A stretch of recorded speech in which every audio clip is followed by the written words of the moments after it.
1.5 हप्ता नागिसक्दा पनि यो संसदीय समिति के हेरेर बसिरहेको छ, किन रिपोर्ट सार्वजनिक गरिरहेको छैन? त्यसका पछाडि एउटा कारण देखियो। हामीले प्राप्त गरेको कारण के हो भने दुईटा कुरा आउने करिब निश्चित देखिन्छ। दुईटा खालको रिपोर्ट, पक्ष र प्रतिपक्षको जस्तो। प्रतिपक्षले निश्चय पनि न्यायको पक्षमा अलिक बढी इन्क्लिनेसन देखाएर रिपोर्ट ल्याउने देखिन्छ भने नवराज विकको परिवारले चाहिँ के भनिरहनु भएको छ अहिले पछिल्लो अवस्थामा चाहिँ उहाँको माग, उहाँको चाहिँ धारणा चाहिँ के रहेछ सर? के भन्नुहोस् त? धन्यवाद दिप सर। यो तपाईँको चाहिँ एउटा चर्चित च्यानलबाट हामीलाई आफ्नो कुरा राख्न दिनुभएकोमा। आदरणीय दर्शकबिन नमस्कार। आज हामीसँग समसामयिक विषयमा कुराकानी गर्नका लागि रुकुम घटनाको पछिल्लो अपडेटमा केही परिवर्तन आएको भनेर भन्नुभएको छ। साथै संसदीय छानबिन समितिको कार्यदलसँग उहाँहरू भर्खरै मात्र मिटिङमा बसेर आउनुभएको छ र पछिल्लो अवस्थामा नवराज विकलाई सरकारको तर्फबाट 5 लाख चाहिँ उहाँलाई सहयोग स्वरूप 5 लाख पनि सरकारले प्रदान गरिएको छ। यससँगै हामी विविध जुन नवराज विकको जुन उहाँले पाउनुपर्ने न्यायका लागि के कस्तो पहल भइरहेको छ, हामी यस विषयमा विशेष कुराकानीका लागि हुनुहुन्छ दलित अगुवा साथै युवा नेता डिबी सनवार हुनुहुन्छ, साथै युवा नेता चन्द्र विश्वकर्मा हुनुहुन्छ। हजुरहरू दुवैजनालाई स्वागत छ। धन्यवाद हजुर। आराम हुनुहुन्छ? अत्यन्तै अहिलेसम्म ठिक छु, आराम छ। पक्कै हामी डिबी सरबाट नै सुरु गर्छौँ।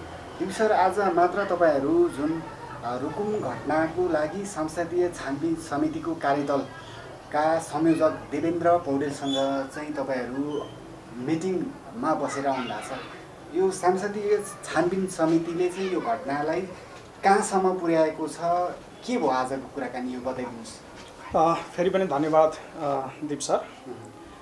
पछिल्लो क्रममा जसरी रुकुमको घटनालाई सेलायो कि रुकुमको घटनाको नतिजा अथवा यो विषयमा कस्ता खालका विषयहरू बाहिर आउनु पर्थ्यो भन्ने विषय सेलायो कि भनिरहँदा हामी एउटा जिम्मेवार न्याय खोज्ने पङ्क्तिमा उभिँदै गर्दा यो विषयलाई अझ बढी प्रभावकारी ढङ्गले जनसमक्ष ल्याउनुपर्छ भनेर निरन्तर 10 गते घटना घट्यो र 11 गतेबाट निरन्तर अभ्यासरत छौँ र त्यसकै सिलसिलाभर रूपमा आज हामी यो सरकारले गठन गरेको संसदीय छानबिन समिति थियो, माननीय देवेन्द्र पौडेलजीको नेतृत्वमा रहेको त्यो समितिलाई आज हामीले हिजो नै फोन गरेर आज तपाईँहरूसँग भेटेर यो विषयमा के छ त अपडेट, तपाईँहरूले के गरिराख्नु भएको छ, किनभने 1 महिनाभन्दा बढी भइसक्यो घटना घटेको। छानबिन समिति सरकारले गठन गरेको संसदीय छानबिन समिति सम्बन्धित घटनास्थलमा गएर आएको पनि 1.5 हप्ता 2 हप्ता हुन थालिसक्यो।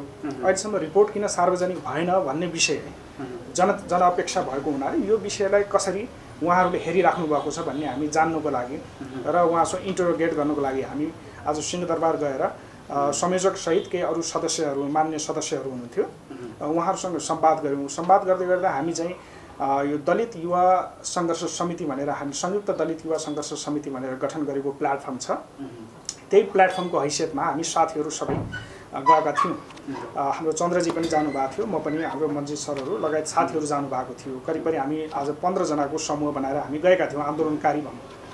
अनि त्यो हुँदै गर्दा हामीले के उहाँहरूलाई सोध्दै गर्दा उहाँहरूबाट एउटा कुरो के हो भने पछिल्लो क्रममा विभिन्न समितिहरू सरकारबाट गठन भएका, जस्तो सिंहदरबार के अरे तपाईँको गृह मन्त्रालयबाट एउटा समिति बनायो, इभन अहिले नेकपा पार्टीकै तर्फबाट पनि सबैभन्दा पहिलो, सायद तपाईँहरूलाई जानकारी छ कि छैन, सबैभन्दा पहिला यो घटनाको विषयमा छानबिन गर्नुपर्छ भनेर त्यहाँबाट एउटा नेकपाले एउटा समिति बनाएको थियो, पार्टीको समिति।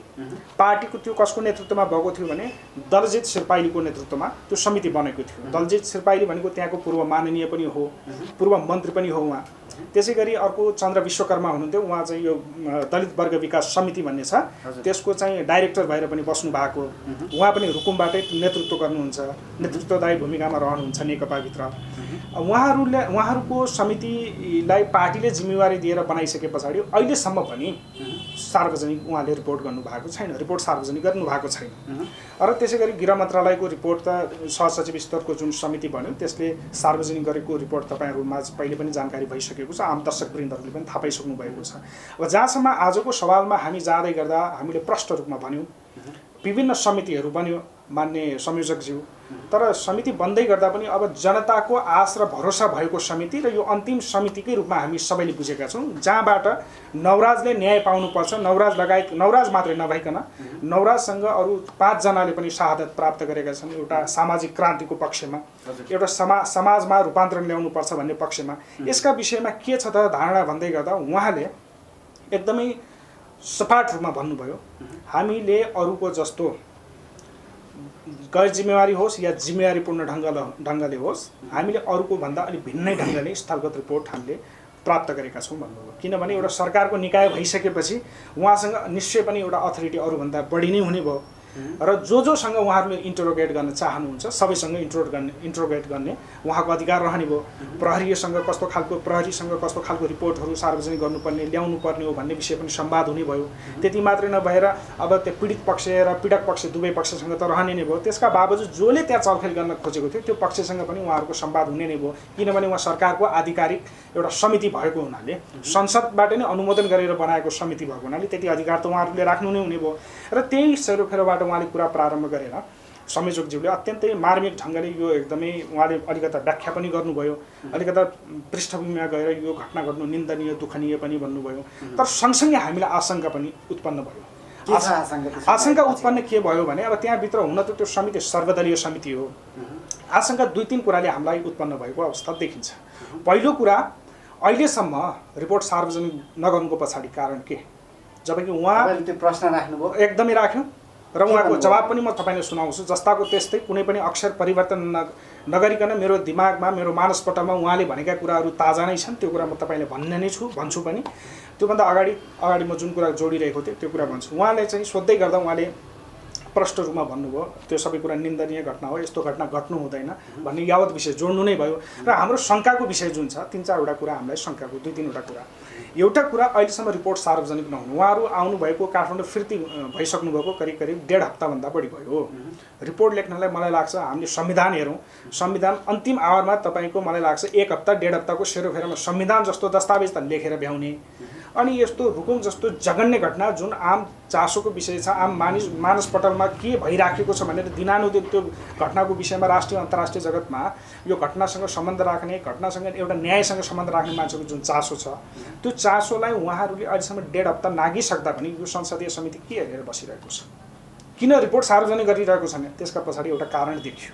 हामीले प्राप्त गरेको कारण के हो भने संवाद गर्दै जाँदा उहाँहरूको हावभाव सबै कुराले गर्दाखेरि एउटा साइकोलोजिकल एस्पेक्टबाट त्यसलाई डिफाइन गर्नुपर्दाखेरि हामीले के पायौँ भन्दा सायद मलाई लाग्छ उहाँहरू कतै राजनीतिक नेतृत्वबाट फेरि पनि त्यो समिति पनि प्रभावमा परिरहेको छ कि भन्ने आशंका देखिन्छ। पहिलो कुरो, रिपोर्ट सार्वजनिक हुनु ढिलो, त्यसपछि त्यसमा 2टा मतभिन्नता देखिन्छ। एउटा, आज हामीले सर तपाईँहरू सबै बस्नुपर्छ है सर, हामीले चाहिँ हिजै भनेका थियौँ तपाईँहरू समितिमा रहेका सम्पूर्ण सदस्यहरू बस्नुपर्छ, त्यसकारणले हामी सबैसँग सबैको धारणा के छ भन्ने कुरा प्राप्त गर्न हामीले चाहिँ अनुभूति हुनुपर्छ भनेका थियौँ। तर आज जम्मा संयोजक रहेको दलसँग सम्बन्धित रहेका मान्य मात्रै हुनुहुन्थ्यो। जुन कुरा प्रतिपक्षको तर्फबाट हुनुपर्ने जुन सदस्यहरू हुनुहुन्छ उहाँहरू त्यहाँ एब्सेन्ट हुनुहुन्थ्यो। भन्नुको मतलब यहाँ प्रश्न के देखिन्छ भने सरकार पक्षसँग दलसँग सम्बन्धित रहेका जुन मान्य सदस्यज्यूहरू हुनुहुन्छ उहाँहरूको मानसिकता एक ढङ्गले यो रिपोर्टलाई तयार गर्ने र त्यो सँगै जोडिएर प्रतिपक्षमा रहेका मान्यज्यूहरू जुन त्यो समितिमा रहनुहुन्छ उहाँहरूले आफ्नो प्रकृतिको, किनभने अनुकूलता र प्रतिकूलता के छ सबै कुरा हेरेर उहाँहरूले पनि आफ्नो निकाल्ने हो कि भन्ने 2टा रिपोर्ट सार्वजनिक हुने सम्भावना देखिन्छ। त्यसोले गर्दा फेरि ट्विस्ट हुने सम्भावना करिब त्यस्तै शङ्का देखियो त। यसमा हामीले चाहिँ भनिरहेका थियौँ सुरुको डे 1बाट हामीले के भनेका थियौँ भने यो कुनै पनि तौरबाट दोषीलाई कारबाही गर्नुपर्छ, प्रचलित कानुन मौजुदा कानुन अनुसार त्यो दोषीलाई कारबाही गर्नुपर्छ भनेका थियौँ र निरन्तर आजसम्म पनि हामी न्याय माग्ने पक्षमा त्यो अभ्यासमा छौँ र त्यो भोइस रेज गरिरहेका छौँ। तर पछिल्लो क्रममा मैले अघि पनि जानकारी गराएँ यो 2टा एङ्गलबाट यो रिपोर्ट सार्वजनिक हुन्छ कि भन्ने डर हामीलाई भइरहेको छ। होइन भने 1.5 हप्तासम्म, अहिले 1.5 हप्ता उहाँहरू फर्केर उहाँले एउटा अर्को कुरा पनि भन्नुभयो, यो चाहिँ यो त्यसलाई पाइलिङ गर्न त्यो सबैले आफ्नो ढङ्गले लिनुभएको छ, जस्तो 3 तरिकाले लिनुभएको छ, भिजुअल छ, अडियो छ, रिटर्न छ, सबै कुरा छ। त्यो कुरालाई कम्पाइल गर्न र पाइलिङ गर्न पक्कै पनि समय लाग्छ त भनेर भन्नुभयो र समय लाग्दै गर्दा मलाई लाग्छ यो 1.5 हप्ता यत्रो समय उहाँ फर्किसक्दा पनि त्यत्रो 1.5 हप्ता लाग्ने हो त? प्रष्ट छ यसमा। त्यसमा मेडिकल रिपोर्टले के देखाउँछ अहिलेको अवस्थामा? मेडिकल उहाँले अर्को कुरा पनि भन्नु हो, मेडिकल रिपोर्ट लगायतका सबै कुराहरू सार्वजनिक जसरी भएका छन् ती कुराहरू पनि हामीले गहन अध्ययन गरेर राखेका छौँ भन्नुभयो। उहाँले त्यो कुरा खुलाउन चाहनु भएन स्पष्ट रूपमा। तर मलाई लाग्छ हामीलाई लागेको कुरा त्यहाँभित्र गइसकेपछि उहाँहरूको दृष्टिकोणबाट जुन कुराहरू प्रस्फुटन भएको छ त्यो प्रस्फुटित कुराहरूलाई हामीले हेर्ने हो भने मैले अघि भने जस्तो दुईटा कुरा आउने करिब निश्चित देखिन्छ। दुईटा खालको रिपोर्ट, पक्ष र प्रतिपक्षको जस्तो। प्रतिपक्षले निश्चय पनि न्यायको पक्षमा अलि बढी इन्क्लिनेसन देखाएर रिपोर्ट ल्याउने देखिन्छ भने सत्ता पक्षबाट जो अहिले चाहिँ मान्ने उहाँसँग आशंका धेरै ठुलो त नगरिहालौँ, किनभने अहिले चौतर्फी रूपमा सबैको चासो बनेको छ। तथापि आशंका अलिअलि भए पनि हामीले गर्नुपर्ने देखिने अवस्था किन छ भने आज उहाँहरू दुईजना मात्रै हुने, जबकि हामी सबै सदस्यहरूसँग हामी संवाद गर्न चाहन्छौँ भनिरहँदा र दुईजना मात्रै हुने, त्यो पनि सत्ता पक्षका मान्यज्यूहरू हुन्, त्यो पनि घुमाउरो पाराले उहाँले जवाब दिनु र अहिलेसम्म 1.5 हप्तासम्म पनि उहाँहरूले यो 1.5 हप्ता उहाँ फर्केको 1.5 हप्ताभन्दा बढी भइसकेको अवस्थामा पनि रिपोर्ट सार्वजनिक नगर्नु आफैमा एउटा दुःखद पक्ष हो भन्ने मलाई लाग्छ। र त्यही अनुरूपबाट म यतापट्टि कुरा जोड्छु। कृपया। जुन सरकारले चाहिँ नवराज विकाको एउटा क्षतिपूर्ति सहित स्वरूप यो विभिन्न निकाय कुन हिसाबले दिनुभयो त्योमा चाहिँ सरकारले दिनुभएको 5 लाख रकमको विषयमा तपाईँहरू सन्तुष्ट हुनुहुन्छ वा त्यो विषयमा चाहिँ के छ तपाईँहरूको राय धारणा के छ, त्यो कस्तो लाग्छ तपाईँलाई? अब हेर्नुहोस्, एउटा कुरा के हो भने मानव संवेदनासँग जोडिएको विषयवस्तु कुनै पैसामा रूपान्तरण हुने विषय होइन। मानिसको जीवन कुनै एउटा मूल्यसँग तुलना गर्न मिल्दैन। सबैभन्दा पहिला हामी यो कोणबाट हेर्नुपर्छ भन्ने लाग्छ। त्यो हेरिसके पश्चात अब त्यो 5 लाख होस् 5 करोड होस् त्यो मानवको जीवनसँग कुनै पनि तालमेल खाँदैन भन्ने बुझौँ। अब सन्तुष्ट हुने र नसन्तुष्ट हुने भन्ने विषय कहाँ जोडिन्छ भने जस्तो अब ज्यान गइसकेपछि फेरि यो विषय फेरि सरकारले अर्को फरक ढङ्गबाट दिएको यो एउटा खालको यो उपमा हो।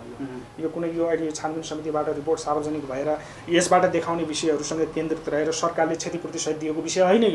यो चाहिँ अहिले देशभरिबाट मलाई लाग्छ कि अरू अन्य साथीहरू पनि जोडिनु भएको छ यसमा। नवराज सहित अन्य जीवित साथीहरू पनि हुनुहुन्छ जो साथीहरू चाहिँ यो पुरस्कार प्राप्त गर्नुभएको छ। भगत सर्वजित कसले पाउनुहुन्छ यो 5 लाख चाहिँ? होइन, यो त यो राशि चाहिँ 6 जनाले अहिले भनेको छैन। विशुद्ध नवराज विकेको नाममै नै यो राशि सहितको पुरस्कार घोषणा गरिएको छ सरकारबाट। उपमा पनि हो यो, एउटा खालको उपमा हो। ओके टिभी सर, अब म यता चन्द्र सरसँग सोध्न चाहन्छु। जुन तपाईँहरूले नवराज विकाको लागि दिनरात खटिरहनु भएको छ, यो घटनालाई लिएर चाहिँ तोडमोड नहोस् भनेर चाहिँ तपाईँहरू विभिन्न खालका लालटिन जुलुसदेखि लिएर विभिन्न सिंहदरबारमा तपाईँहरूले रातिको समयमा टर्च लाइट जुलुस जस्ता धेरै चाहिँ यसका लागि चाहिँ सत्य तथ्य छानबिन होस् भनेर 3 करोड नेपालीको लागि नै यो घटनाको लागि तपाईँ लागिरहनु भएको छ। त्यो भएको हिसाबले नवराज विकको परिवारसँग पनि तपाईँहरूले केही अन्तर्क्रिया गर्नुभयो होला। त्यो भएको हिसाबले नवराज विकको परिवारले चाहिँ के भनिरहनु भएको छ अहिलेको पछिल्लो अवस्थामा चाहिँ उहाँहरूको माग, उहाँहरूको चाहिँ धारणा चाहिँ के रहेछ सर? ठ्याक्कै भन्नुहोस् त हामीलाई। धन्यवाद दिप सर। यो तपाईँको चाहिँ एउटा चर्चित च्यानलबाट हामीलाई आफ्नो कुरा पोक राख्न दिनुभएकोमा हामी अधिकारका निमित्त यो जुन वर्ग सङ्घर्षको लडाइँमा मात्र नभइकन सामाजिक रूपान्तरण र राजनीतिक रूपान्तरणका लागि नेपालमा विभिन्न आन्दोलनहरू भएका छन्। यी आन्दोलन सँगसँगै एउटा चाहिँ रुकुममा नहुनुपर्ने थियो भएको चाहिँ मानव नरसंहार केस भएको छ। त्यो केसमा पीडितहरूको चाहिँ आवाज के छ भने जहाँ हामी न्यायका लागि पर्खाइमा छौँ र न्याय पाउनुपर्छ, यहाँ चाहिँ एकजना चाहिँ दलित समुदायको मान्छे मात्रै मरेको छैन, समग्र समुदायका मान्छेहरू मरेका छन्। उनीहरूको आत्मा सन्तुष्टिका लागि र हामीले न्याय पाउनका लागि नेपाल सरकारको सबैभन्दा बढी उच्चतम कडा कारबाही के हुन्छ त? त्यो चाहिँ छिटोभन्दा छिटो न्याय पाउनुपर्छ भन्ने चाहिँ मृतकका परिवारहरूको छ हैन।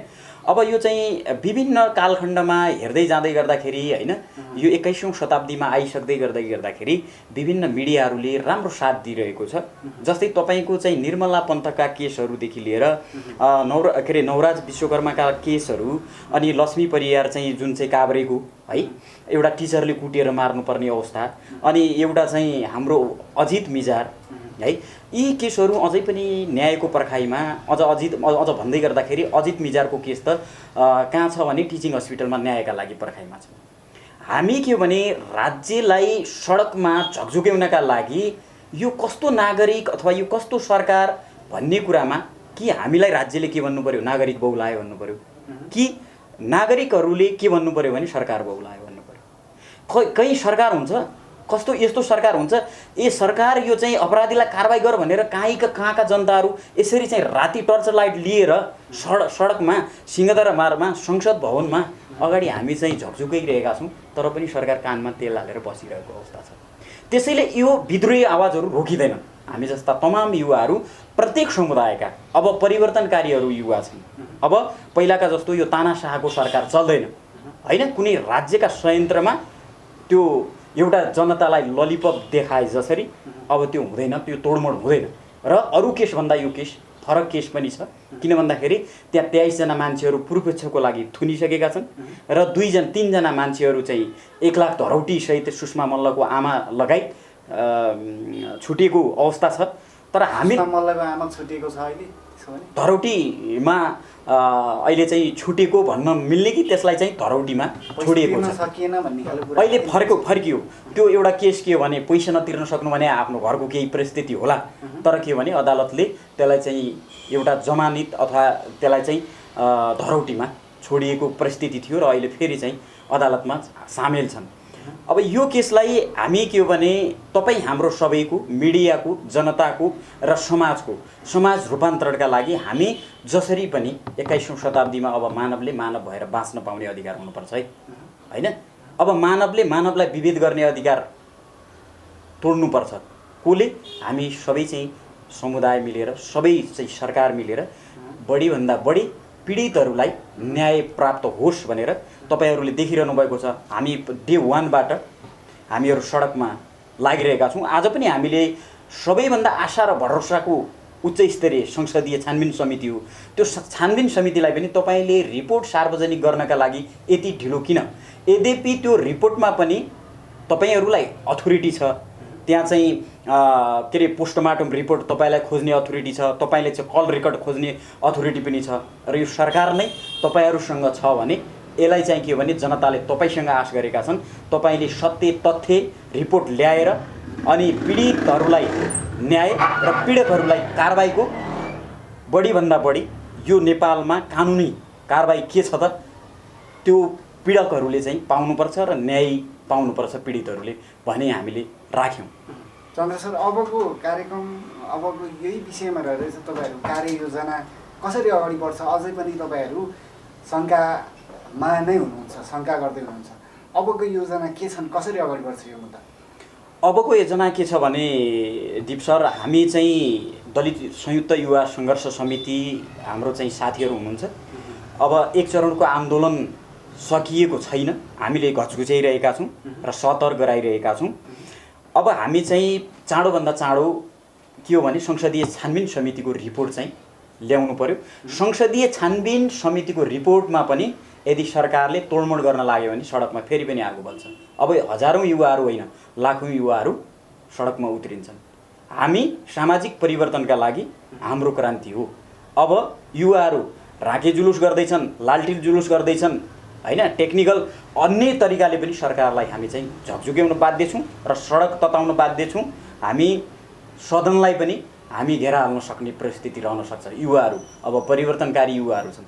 अब पहिलाको जस्तो साँच्चीकै मानवलाई विभेद भएको छ भने सबै युवाहरू उठ्न जरुरी छ र उठिसकेका पनि छन्। सडकमा आउन साथ प्रहरीले तपाईँहरूलाई समाइहाल्छ, दमन गरिहाल्छ, कसरी अगाडि बढ्नुहुन्छ यस्तो अवस्था? हामी यो मधेस आन्दोलन त्यत्तिकै सफल भएको होइन। हेर्नुहोस्, यो सङ्घीय लोकतान्त्रिक गणतन्त्रको आन्दोलन त्यत्तिकै सक्सेस भएको होइन। हिजोका चाहिँ त्यो ठाउँ भनेको आफै परिवर्तित ठाउँ हो। त्यो ठाउँ भनेको आफै परिवर्तित माटो हो। हिजोका दिनमा चाहिँ जनतालाई उचालेर तपाईँको वर्ग विभेदको अन्त्य हुन्छ होइन, सामाजिक विभेदको अन्त्य हुन्छ, सांस्कृतिक विभेदको अन्त्य हुन्छ, राजनीतिक विभेदको अन्त्य हुन्छ भनेर त्यहाँ चाहिँ गरिब गुर्दाहरू र निमुखा दलित समुदाय, जनजाति समुदाय, आदिवासी समुदाय, महिला वर्गलाई युद्ध लडाइएको थियो। अनि त्यहाँकै शासकहरूले म गृहमन्त्री हुँ, पूर्व गृहमन्त्री हुँ, त अहिले तत्कालीन गृहमन्त्री हुँ भनेर चाहिँ ती एजेन्डा उठाउँदै गर्दाखेरि हामीले मर्न जानेका छौँ, लड्न पनि जानेका छौँ। अब युवाहरू आक्रोशमा छन्।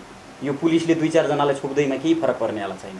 हामी जान्छौँ, गोली खान तयार छौँ, तर सामाजिक परिवर्तन हुनुपर्छ। मान्छेले मान्छे भएर बाँच्न पाउनुपर्छ। पक्कै पनि।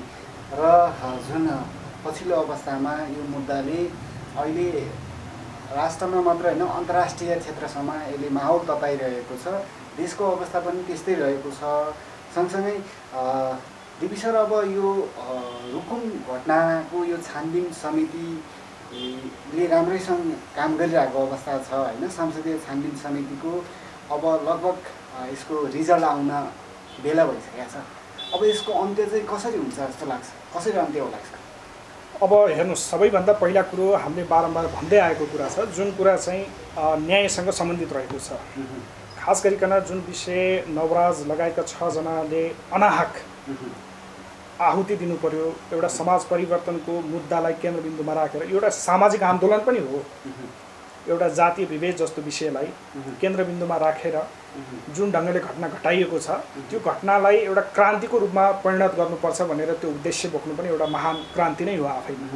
किनभने समाज रूपान्तरणको लागि जसरी हिजो 10 वर्ष जनयुद्ध भयो, 7 सालमा त्यत्रो क्रान्ति भयो, 46 सालको क्रान्ति पनि केवल व्यवस्था परिवर्तनका लागि मात्र थिएन, अवस्था परिवर्तन हुनुपर्छ भन्ने सँगसँगै जोडिएको थियो। हामीले सुरुको दिनबाट भन्दै आएको विषय, जुन कुरा न्यायका पक्षमा यो आन्दोलनले सपाट रूपमा प्रष्ट रूपमा कुनै पनि तोडमोड नगरिकन, कुनै पनि राजनीतिक दबाव र प्रभावमा नलागिकन यो विषयले एउटा मोड लिनुपर्छ भन्ने हाम्रो प्रारम्भदेखि नै उद्देश्य रहेको छ। र त्यसका लागि अघि चन्द्रजीले भने जस्तै हामी जस्तो पनि कदम, अब हामीलाई एउटा डिबी सुनार मरेर, एउटा डिबी सुनारले आफ्नो ज्यान आहुति दिएर समाज रूपान्तरण हुन्छ भने म हाँसी खुसी आहुति दिन तयार छु भनेर म जस्ता, चन्द्रजी जस्ता तमाम युवाहरू अहिले चाहिँ केन्द्रित भएर अगाडि बढेका छन्। त्यसैले जहाँसम्म तपाईँको कन्सर्न छ, यो कस्तो यो रिपोर्टले कस्तो खालको स्वरूप लिएर अगाडि बढ्छ अथवा कस्तो स्वरूप अनुसार यसले नतिजा ल्याउँछ भन्दै गर्दा मैले अघि भने जस्तै आशंका त रहेको छ। तथापि सबैको आश भरोसा भनेको संसदबाट, संसदप्रति उत्तरदायी रहेको हाम्रो जुन राज्य व्यवस्था, यो राजनीतिक प्रणाली जुन छ, संसद जस्तो उत्तरदायी एउटा चाहिँ सदनले समिति गठन गरिसकेपछि निश्चय पनि हामी सबैको चाहना के हुन्छ, त्यसले न्यायोचित रिपोर्ट बाहिर सार्वजनिक गरोस् र त्यसले चाहिँ एउटा खालको फेरि अधिकार सम्पन्न हो। यो समिति अधिकार सम्पन्न छ। यसले चाह्यो भने गृहमन्त्रीलाई पनि बोलाएर समितिमा बोलाएर स्पष्टीकरण लिन सक्छ। आवश्यक पर्यो भने त्यहाँ रहेका डिएसपी सिडिओ सबैलाई बोलाएर जस्तो खालको पनि इन्ट्रोगेसन उनले गर्न सक्छन्। उनीहरूलाई चित्त बुझेन भने जस्तो खालको पनि उनीहरूले इन्ट्रोगेसन गर्न सक्छन्। त्यति अधिकार सम्पन्न समिति भइसकेपछि निश्चय पनि हामी सबै एउटा चाहिँ नागरिकको, न्यायप्रेमी नागरिकको, यो देशमा न्याय स्थापित भएको मूल्य र मान्यता सहितको प्रजातान्त्रिक अभ्यास, लोकतान्त्रिक अभ्यास रहेको देश हेर्न चाहनेहरू, त्यो भित्रको नागरिक हौँ भनेर हामीले गर्व गर्ने अवस्था रहने हो भने निश्चय पनि न्याय त्यसमा चाहिँ झल्किने अथवा न्याय चाहिँ देखिने गरी यो रिपोर्ट सार्वजनिक हुनुपर्छ भन्ने नै हो। तथापि जहाँसम्म आशंकाका विषय छन्, आशंकाका विषय अलिकति हामीले प्रष्ट रूपमा पनि राख्यौँ। त्यहाँ राख्दै गर्दा भन्यौँ हामीले के भने यसमा आशंका पनि हाम्रो छ है सभापति के अरे संयोजकज्यू, कम्तीमा पनि यो कुरा चाहिँ निराकरण हुने गरी तपाईँले भोलिको दिनमा हामीले पनि यो समितिले साँचो रिपोर्ट बाहिर सार्वजनिक गर्यो भनेर भन्ने गरी र तपाईँको जय जयकार गर्ने गरी रिपोर्ट सार्वजनिक गरिदिनुहोस् भनेर हामीले अपेक्षा पनि गऱ्यौँ र आग्रह पनि गऱ्यौँ र उहाँले त्यही अनुरूपले कुरा पनि गर्नुभयो। तर आशंका त्यहाँ जोडिएको हुनाले मलाई लाग्छ यो रिपोर्ट जहाँसम्म तपाईँले जान्न खोज्नु भएको, आम दर्शक वृन्दहरूले जान्न खोज्नु भएको जसरी न्यायसहितको रिपोर्ट सार्वजनिक हुनुपर्छ भन्ने छ, कता कता त्यो अझै पनि एम्बिभ्यालेन्स देखिन्छ। त्यसो भने उच्च तहको नेतालाई पनि करापजाप पारेर चाहिँ ठिक ठाउँमा ठेगानमा ल्याउन सक्छ त्यो सर्वदलीय होइन। करापजाप त्यो शब्द आफैमा अलिकता उग्रपन्थी पनि जोडिएको शब्द हो भन्ने लाग्छ। किनभने रिपोर्ट सार्वजनिक तथ्य सत्य छानबिन गर्दै गर्दा गलत र सहीलाई सही आँखाबाट हेरेर छानबिन गर्नुपर्ने हुन्छ। उच्च तहको नै त्यहाँ संलग्नता भनेर धेरै आइरहेको थियो नि। हाम्रो अपेक्षा गर्नुपर्छ भन्ने नै छ। चाहे पूर्व गृहमन्त्री त्यहाँका शक्तिशाली मन्त्री भइसकेका मान्छे अहिले पनि शक्तिशाली पूर्व गृहमन्त्री भएर जसरी चलखेलमा आफ्नो रोल प्ले गरिराख्नु भएको छ, हामीले हिजोको दिनबाट भनिरहेका छौँ र देखियो पनि। संसदमा उहाँको प्रस्तुति पनि हेऱ्यौँ हामीले। संसदमा जुन खालको हिजो 10 वर्ष जनयुद्धमा उहाँ एउटा के ब्रिगेड कमान्डर के हुनुहुन्थ्यो, त्यही खालको धङधङ्गी आउने गरी त्यहाँ एउटा दलित मान्ने बोलिराख्नु भएको थियो नेपाली कङ्ग्रेसको, उहाँ बोलिरहँदा पनि दम्बका साथ यहाँबाट यस्तो पनि हुन्छ भनेर जङ्गेर एउटा लडाकुको शैलीबाट उहाँ मान्य सांसद पूर्व गृहमन्त्री भइसकेको मान्छे त्यसरी प्रस्तुत हुनु भनेको त आफैमा एउटा खालको 80-90% त्यो त पुरानो धङधङ्गी त झल्केकै हो। ती सबै तत्त्वलाई चाहिँ ठिक ठाउँमा ल्याउनुपर्छ। समिति सर्वाधिकार दिइसकेपछि त्यो समितिको दायित्व हो, ल्याउनुपर्छ भन्ने नै हो हाम्रो सबैभन्दा पहिलो प्राथमिकता विषय के हो भने न्यायको पक्षको लागि हामी सडकमा आजको दिनमा तपाईँ कल्पना गर्नुहोस् 10 गते घटना घट्यो, 11 गतेदेखि नै हामी लकडाउन थियो। तपाईँलाई थाहा छ सरकारले एकदमै स्ट्रिक्टली प्रतिबन्ध लगाएको थियो, कुनै पनि गतिविधिहरू सञ्चालन गर्न नपाउने नदिने भनेर भन्दै गर्दा पनि हामी आफ्नो ज्यान बाजी राखेर तपाईँले अघि भने जस्तो 2-4 जना प्रहरीले समात्छ, तपाईँले कसरी आन्दोलन गर्नुपर्छ। ए बाबा आन्दोलन गर्नलाई 2-4 जना मात्रै छन् र भने रातिको 12 बजे इतिहासमा नभएको आन्दोलन रातिको 12 बजे हामी माइतीघर मण्डलाबाट टर्च बालेर न्याय खोज्यौँ त, त्यहाँ नजिकै सर्वोच्च अदालतमा देखाएर न्याय खोज्यो। खालि यो प्रहरीसँग हामी रातिको उसमा चाहिँ झडप भएन, तर अर्को दिन आन्दोलन हुँदै गर्दा झडप भयो। मेरो यहाँ प्रहरीले मेरो खुट्टामा हान्नु पनि भएको छ, तर तथापि त्यसका बावजुद पनि हामी निरन्तर सङ्घर्षमा छौँ। हामी एउटा ठुलो परिवर्तन गर्छौँ भन्दै गर्दा एउटा सामान्य खालका लट्ठीसँग डराउने, सामान्य खालको पानीसँग डराउने, रातिको 12 बजे हामीले टर्च बाल्दै गर्दा माथिबाट मुसलधारे पानी थियो, तपाईँले जानकारी छ त्यो कुरो। तथापि हामीले त त्यो पानी भनेनौँ, रातिको निन्द्रा भनेनौँ, किनभने समाज रूपान्तरणको पक्षमा कसैले कन्ट्रिब्युट गर्नुपर्छ, कन्ट्रिब्युट मात्र होइन आवश्यक परे आहुति दिनुपर्छ भनेर त्यो उद्देश्य बोकेर हिँडेका छौँ। आज 2-4 जस्तो 4 जना शहीद हिजो तपाईँको 2007 सालमा सुखराज शास्त्री लगायतका धर्मभक्त माथेमा शहीदका 4 जना शहीद नभएको भए प्रजातन्त्र आउने कल्पना यो मुलुकमा गरिएको थियो, राणा शासन ढल्छ भन्ने कल्पना गरिएको थियो। 62-63 आन्दोलनमा हजारौँको सङ्ख्यामा तपाईँ जस्ता साथीहरू मिडियाकर्मीको कति ठुलो साथ समर्थन दिएर तपाईँहरू आफै सडकमा आएर राजाका विरुद्ध आन्दोलन गरिरहँदा कल्पना गरेको थियो राजा के जान्छ यो व्यवस्था भत्किन्छ भन्ने कल्पना थिएन। तर जब जनताको उभार सडकमा आयो, न हामीले प्रहरीका डन्डा देख्यौँ, न अश्रु ग्यास देख्यौँ, न गोली देख्यौँ, गोली पनि छातीमा थाप्न तयार भएर हामी आन्दोलनको पक्षमा उभियौँ नि। भने अहिले जनताले चाहिँ के माग गरिरहेका रहेछन् सर अहिले तपाईँले देखाउनु? अब यो पछिल्लो क्रममा जुन आन्दोलनको यो 30-35 दिनको आन्दोलनमा सक्रिय रूपमा भूमिका निर्वाह गरिरहँदा एउटा युवा पङ्क्तिको नेतृत्वदायी भूमिकामा काम गरिरहेको अवस्थामा एउटा हामीले ऊर्जा प्राप्त गरेका छौँ। यसमा यो दलित नवराज बिके एउटा दलित समुदायबाट प्रतिनिधित्व गर्ने एउटा पात्र भए पनि यसमा न्याय खोज्नुपर्छ, न्यायका लागि सबै एकजुट हुनुपर्छ भने गैर दलित समुदायहरू जो एकदमै अत्यन्तै सामाजिक प्राणीको रूपमा आफूलाई स्थापित गर्नुभएको छ, न्यायको पक्षमा के दलित के गैर दलित के धनी के गरिब केही पनि नभनिकन अहिले युवा पढे लेखेका थुप्रो साथीहरू, युवा साथीहरू, विद्वान साथीहरू, इभन तपाईँले देख्नुभयो हामीले कार्यक्रम गरिरहँदा ऋषि धमला जस्तो पत्रकार आउनुभयो, हेश कुमार जस्तो त्यो राष्ट्रिय गायक आउनुभयो, लगायत थुप्रो अरू जस्तो नागरिक अधिकारकर्मी कृष्ण पहाडी लगायत सबै आउनुभयो, कलाकारहरू आउनुभयो, सबैको साथ समर्थन प्राप्त भएको छ। यो एङ्गलबाट हेर्दै गर्दा त अहिले सबै नागरिकहरू जागरुक भएको छ भन्ने देखिन्छ, सबै पक्षहरू जागरुक भएको देखिन्छ। त्यसले गर्दा हामीले के अनुभूति प्राप्त गरेका छौँ भने अब हामीले पहिलाको जस्तो डराउनु पर्ने कुनै 2-4 जना मान्छे मात्र सडकमा आएर आन्दोलन गर्छन् भने अस्ति देख्नु भएन तपाईँले हजारौँको सङ्ख्यामा हामीले दोस्रो चरणको आन्दोलन विश्राम गरिरहँदा हजारौँको सङ्ख्यामा मान्छे यहाँ तपाईँले देखिराख्नु भएको थियो माइती घरबाट तपाईँको बिजुली बजारसम्मको ठुलो ताती थियो, हजारौँको सङ्ख्यामा। त्यसमा सर्वदलीय रूपमा थियो युवा पङ्क्ति, हाम्रो नेभी सङ्घ लगायत इभन अन्य साथीहरू, थुप्रो साथीहरू, तरुणदलको साथीहरू, सबै साथीहरू सक्रिय भूमिकामा हुनुहुन्थ्यो। त्यसमा दलित पनि हुनुहुन्थ्यो, गैर दलित पनि। पक्कै पनि आम दर्शकहरूलाई चाहिँ के भन्नुहुन्छ? अन्त्यमा चाहिँ हाम्रो चन्द्र सरलाई सोध्नुभन्दा अगाडि हजुर के भन्नुहुन्छ?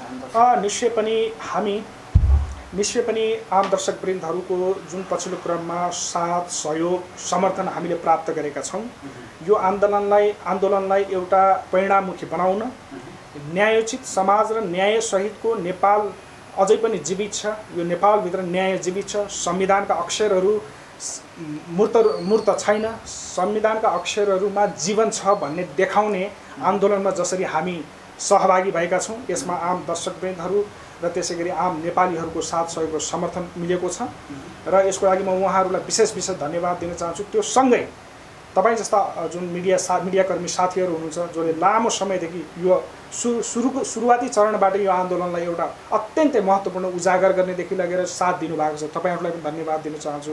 र अब मैले चाहिँ एउटा आग्रह गर्नुपर्छ, एउटा युवा अभियन्ता एउटा युवा नेता भइसके पछाडि यो आन्दोलनलाई न्यायोचित ढङ्गबाट एउटा परिणाममुखी बनाउनुपर्छ भन्दै गर्दा मैले सबै आम दर्शकवृन्द र नेपाली नागरिक, चाहे नेपाली नागरिक नेपालभित्र रहने होस् या बाहिर रहने होस्, उहाँहरूले आग्रह गर्नुपर्छ यो आन्दोलन एउटा व्यक्तिको होइन।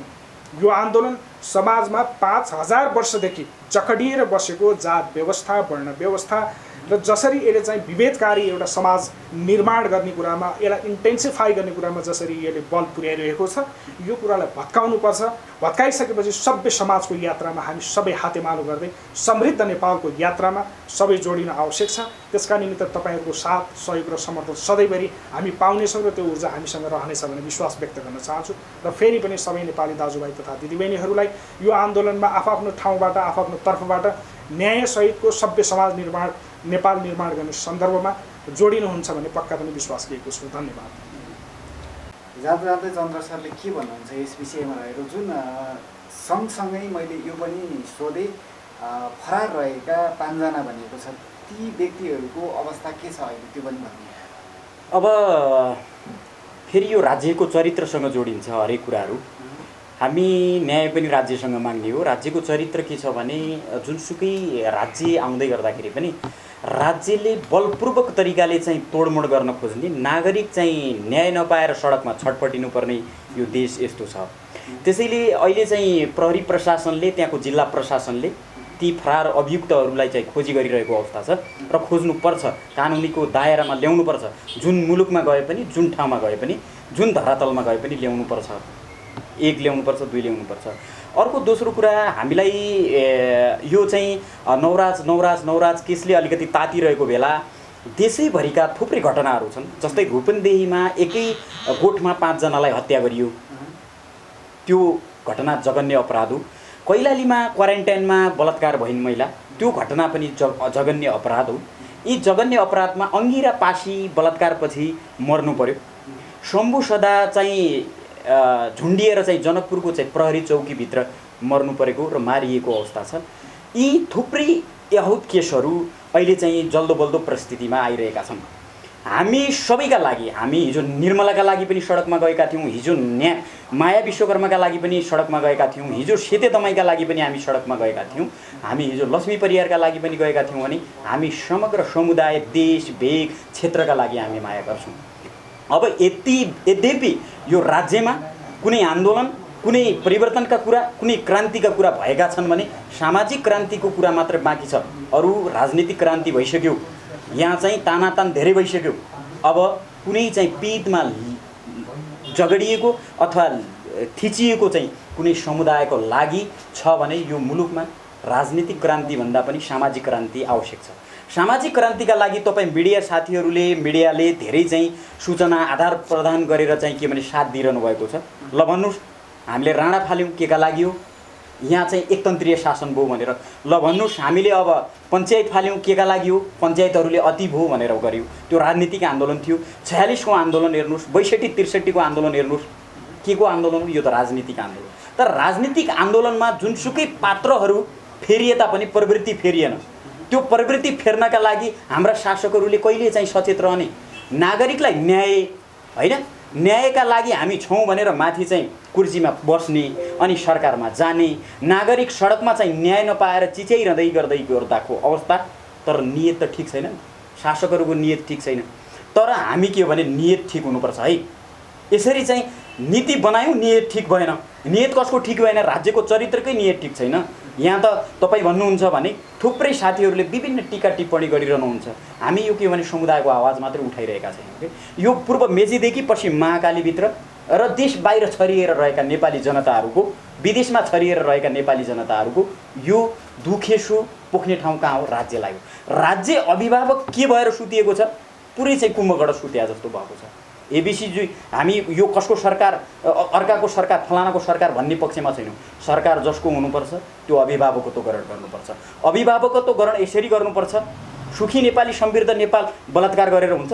सुखी नेपाली समृद्ध नेपाल चाहिँ के चाहिँ के अरे जातीय नाममा चाहिँ के अरे मारेर हुन्छ?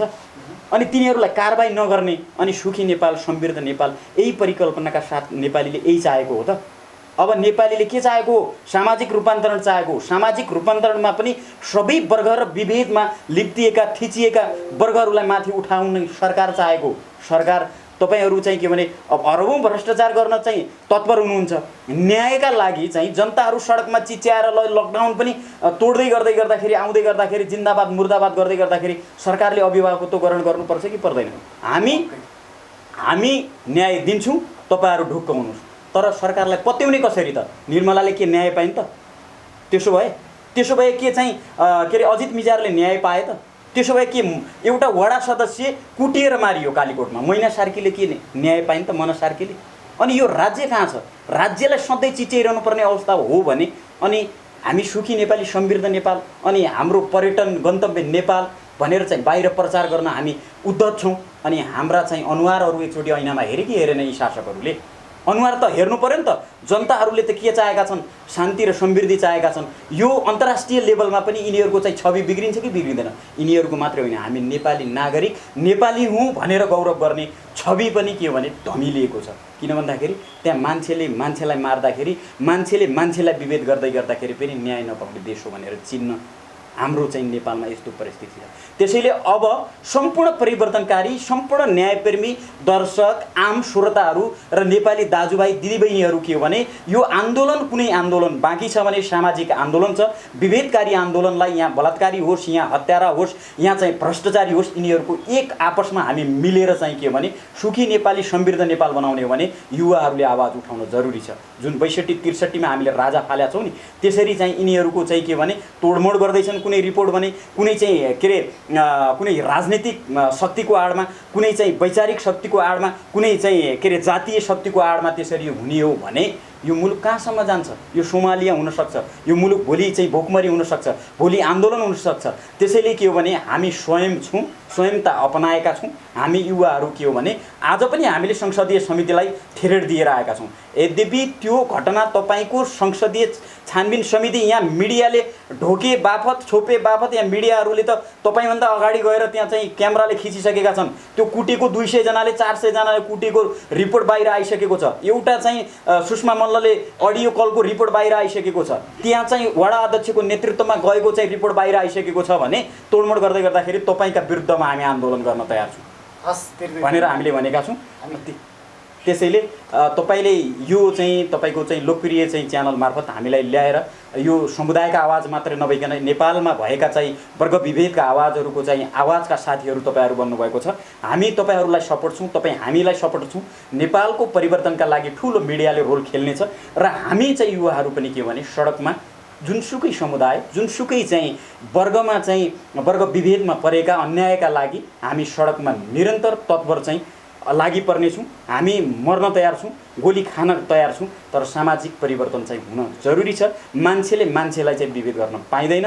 हामी त्यसका लागि निरन्तर खबरदारीमा छौँ र त्यसपछि सुशासनका कुरा गरौँला। हामीलाई नेपाली माटो, नेपाली हुन मात्रै होइन, हामीलाई मानव हुन देऊ भनेर हाम्रो आन्दोलन जारी छ र हामी एक छोड्दैनौँ, दुई छोड्दैनौँ। न्याय तोडमोड गर्न पाइँदैन र पीडितले न्याय पाओस् र पीडकहरूले चाहिँ कारबाही हदैसम्मको कारबाही होस् भन्न चाहन्छु। र दर्शकहरूलाई पनि के हो भने तपाईँ हामी एउटै आन्दोलनमा जोड्यौँ। यो आन्दोलन भने सामाजिक परिवर्तनको आन्दोलन हो। यो आन्दोलन भनेको सबै चाहिँ राष्ट्रव्यापी रूपमा रहेको समस्याको आन्दोलन हो। यो पीडित लेभलका जनताको, पीडित लेभलका वर्गको यो आन्दोलन हो। यो आन्दोलनमा तपाईँहरूले जतिले साथ दिनुभएको छ धन्यवाद। र साथ दिँदै पाउनु भएको छैन भने तपाईँ मिडिया मार्फत, तपाईँ चाहिँ फेसबुक मार्फत आफू चाहिँ राज्यका विरुद्ध होइन, यो अपराधका विरुद्ध तपाईँ चाहिँ खुलेर लेख्न सक्नुहोस्। तपाईँ यही चाहिँ म तमाम दर्शकहरूलाई आह्वान गर्न चाहन्छु र मैले मेरो कुरा राख्न दिनुभयो यो मिडियालाई धेरै धेरै धन्यवाद दिन चाहन्छु। यहाँहरू दुवैजनालाई एकदमै धेरै धेरै धन्यवाद।